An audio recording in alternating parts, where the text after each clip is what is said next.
In just the past few minutes, these Uber and Lyft drivers marched from San Francisco City Hall to Uber headquarters nearby in protest. Rideshare drivers are on strike in cities around the world today, at least 10 cities in the U.S. as well as locations in England and Australia. Drivers for both Uber and Lyft, which went public in March, are calling for changes, including better benefits, more transparency, and higher wages. KPIX 5's Melissa Caen is live at Uber headquarters in San Francisco with more on the drivers' demands. Melissa.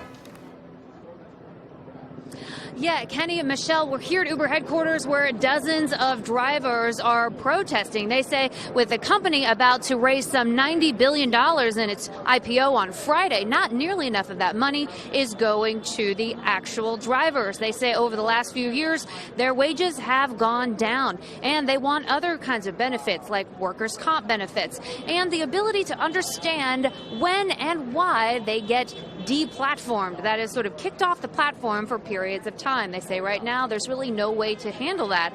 They also want to be able to form something akin to an employees union. And look, while we've got a couple dozen folks here today and a number of supporters, as you can hear, honking, it's certainly a little.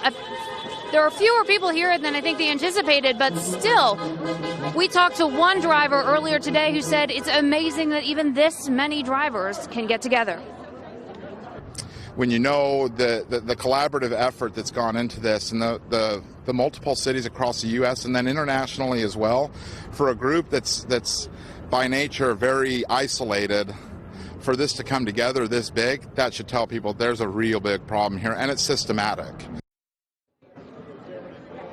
Now, Uber has admitted that it has decreased driver pay recently because they were trying to sort of make the books look really good for this IPO. So unclear whether or not the driver pay will go back up once the IPO is complete.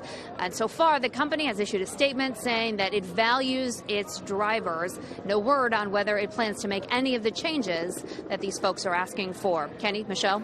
All right, Melissa, thank you. Uber and Lyft drivers in New York City also participated in today's strike. They caravanned across the Brooklyn Bridge this morning, severely impacting traffic. And in Massachusetts, striking workers waved signs and chanted in front of an Uber office.